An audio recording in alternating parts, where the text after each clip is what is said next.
Hi, and welcome to another edition of Penguin Shootout on HeraldStandard.com. I'm your host, Rob Burchianti. With me, as usual, is HeraldStandard.com sports writer Derek Day. And we've got a lot to talk about here recently. First, the Penguins have been red hot. They've won 7 in a row and 5 straight since our last show. We got the All-Star weekend that the Penguins were involved in. We have some new news on Sidney Crosby's front, too. But we're going to start right with the regular season, and the Penguins 5-0 since our last show. They've just been red hot. They've moved up to in the standings there now with 60 points. They're third in the Atlantic, but they're fifth overall. They're kind of right in the middle playoff wise. And the one constant I think through the whole winning streak, well, there's been a couple, but who's been the guy, Derek, that's been on fire? Well, it's been Evgeny Malkin. He's rocketed up to the top of the scoring race, and behind a lot of it, the biggest game I think when he really helped his cause in that scoring race was that game back on the 15th of January against Tampa Bay at 5-point night. Really, 5 points in one game will really shoot you up the scoring race. Trick, yeah, it'll really help in that department, and he's just put the team on his back since so many players on the forwards have gone down. Of course, Crosby has almost been a non-factor this year, and then Stahl, of course, going down as well. But both Stahl and Crosby actually skated today, but we're getting a little ahead of ourselves here.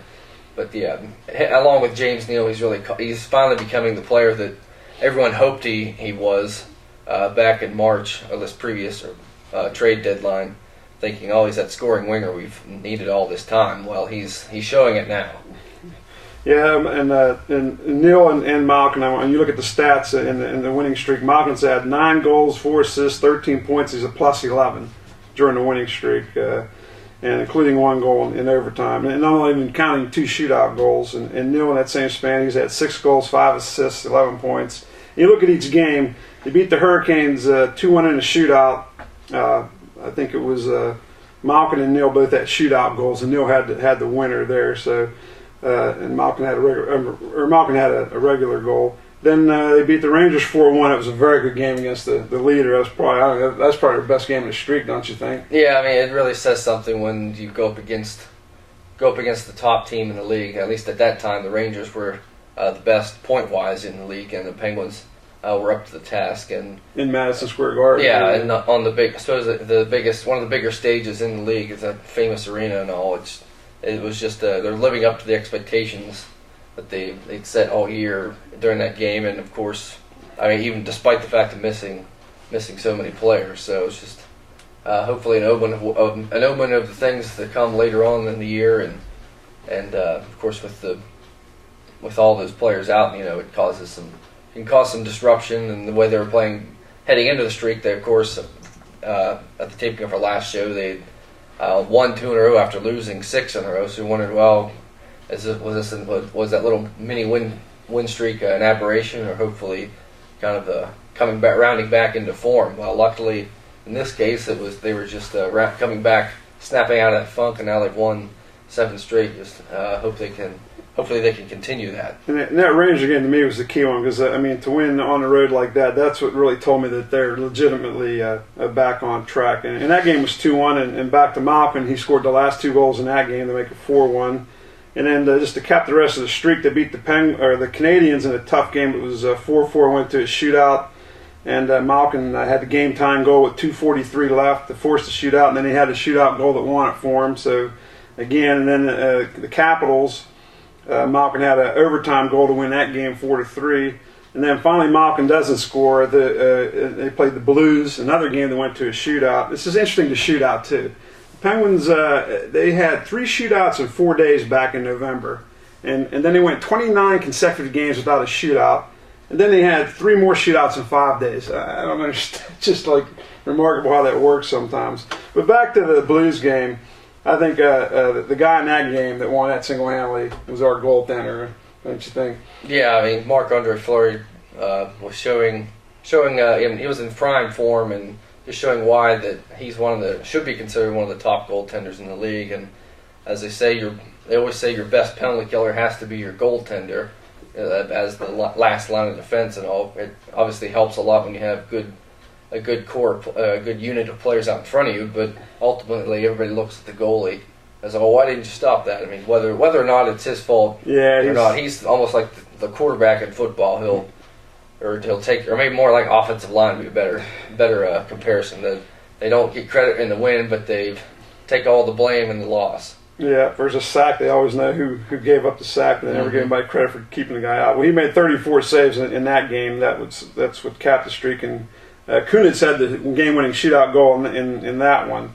But so that takes us to the break, and then we did have some representation in the All-Star game. Evgeny Malkin was a starter from the beginning. A little later, Chris Letang got named on as a defenseman, and then finally, James Neal, who we thought should have been on right away. And I have to give Derek credit, because it's funny how Derek pointed out last time how Neal had much better stats than Ovechkin, Alex Ovechkin, who was on the team and should have been there instead of him. And here Alex Ovechkin gets suspended for a hit against the Penguins, which was a legitimate suspension, but he cried about it, whined about it, and said he wasn't going to the All-Star game.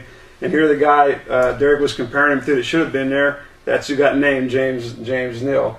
And they all did pretty well. I guess you have some opinions on the All-Star game and the skills competition. What was your take on all that? Well, like getting back to the Ovechkin thing, I mean, I just wonder if James Neal maybe took McCulloch along with him for absorbing the hit that resulted in Ovechkin's suspension, but I think everybody would realize that although the PR wording said that Ovechkin didn't feel like he deserved to be there because he was suspended, but I think everybody kind of saw right through that wording and just figured he was protesting to go more or less. But as for Letang, of course, the Jets' Dustin Byfuglien was injured, so that's how Letang got to be. I know, because on my fantasy league team, he got to be invited to Ottawa, but. As for the All-Star game, it's a unique situation. It's a fun time, especially the skills competition. I personally just kind of think it's a bigger stage than the game itself, because it's not really hockey you're seeing out there. It's more like a practice setting. There's no hitting. It doesn't have any intensity. Everybody's buddy.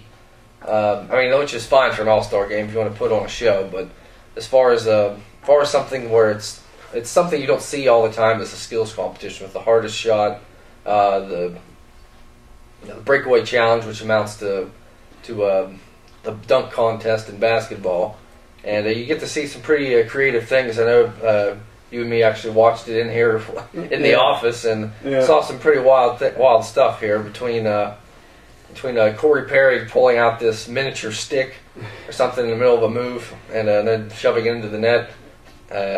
And the goalie's facing the glass trying to defend. I guess those are some of my favorites, along with Patrick Kane donning a Superman cape, and then also pulling out a gag with a puck, with still having the cape on, pulled out a puck that just shattered whenever he made a slap shot on. So it's definitely a fun time. It is stuff you get to see the kind of the lighter side of the hockey players, but. Those are some of my favorite moments of this year's All-Star game, anyway. The Penguins did okay. I know Letang, he looked good in the shoot. Even the one he didn't score on was pretty impressive. Yeah, I think a lot of people kind of saying, "Oh, I kind of realized how good Letang is," and how some might say, "Oh, he doesn't really deserve to be here," and all, just because he's missed so many games. Of course, he'd been out since November and just recently came back.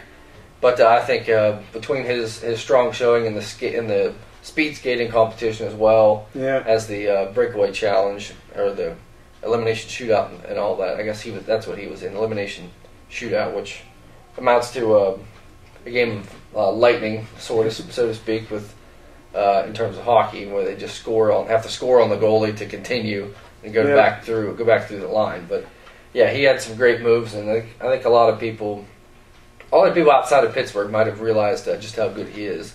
As people who follow the Penguins know what kind of player Tang is, and it's just deservedly so that he now might be considered an elite defenseman.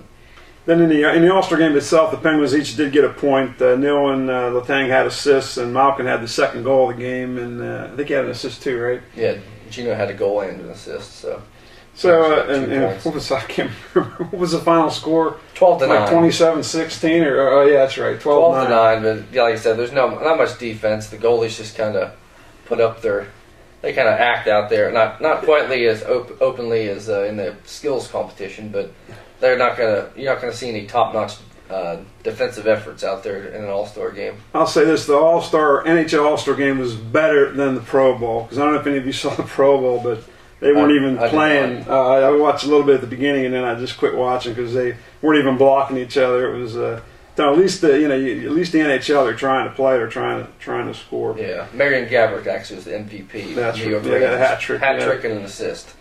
Switching gears now, as we look to the second half, we got to talk about Sidney again. Now, I know Sidney Crosby had the concussion, and then it was okay, and he came back, and then he went off again, and then he had a neck game. I don't know what's going on. Please help me, Derek. I'm completely lost now. I feel like I need to stand up behind a weather map type of thing where I can point to a timeline and say what happened when and all. But of course, like you covered most of it there, Rob.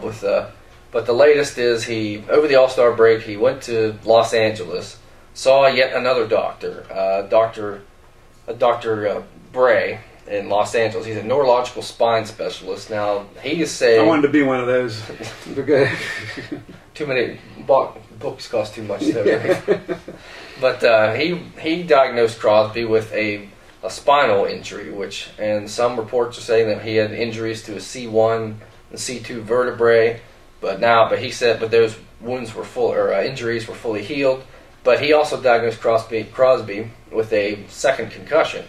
Now, all of this was have to be under review under the Penguins' official medical staff. Dr. Charles Burke, who's the official team physician, he's the only one that can clear Crosby to play.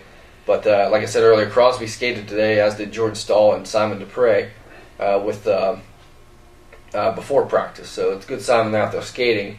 And it seems to be the biggest issue for Crosby right now. We're hearing reports that he has balance issues, which anyone that's skated before knows that's very key. Yeah. And someone that's as capable as Crosby needs to be at 100% to be able to work along the boards and in traffic and such. Yeah. So if there's still no timetable, as they keep saying, that's what you always hear, no timetable for his return. But at least it's a little clearer now with what's going on. I think a lot of people are thinking, at least now we know why, because it just seemed rather murky that a concussion. I mean, every concussion is different, but after you see Tyler Kennedy out with a concussion, Chris Letang concussion, and you see them they've already come back, whereas Crosby had been out missed 61 games, and then comes back, and then comes out and plays 8 games, and then is out more and misses more time. So you almost had to think there was something more than a concussion at work, but at least now we know there was something else going on other than just the one concussion. Well, it is the second one, and of course the spinal injury. Just hope he returns to health one way or another, and hopefully see him back on the ice soon. Looking ahead, what we got upcoming for the Penguins here? First up, a home-and-home series against Toronto. They play again tomorrow. I can't stand this. They play host Toronto, and then they travel across the border Wednesday to face Toronto again. They have had 3 All-Stars, Joffrey Lupul, Phil Kessel, and Dion Phaneuf, the defenseman. And Mikhail Grabovski, another player for Toronto, he was named the first star last week. 1 goal and an assist. Toronto's 9th in the East. They're currently tied with Florida and Washington for that last playoff spot. But they kind of on the short end there due to tiebreakers. After that, at Boston, the first game since Crosby was out. Then at New Jersey and at Montreal. And then they come home to host the Jets and Tampa Bay. And then by then we'll have another show. Yep, and we'll see if how long they can keep this win streak going. But until then, we'll see you then and see how much they can stretch it. We're riding 7 games straight right now. We'll see what happens next time in 2 weeks on the Penguins Shootout.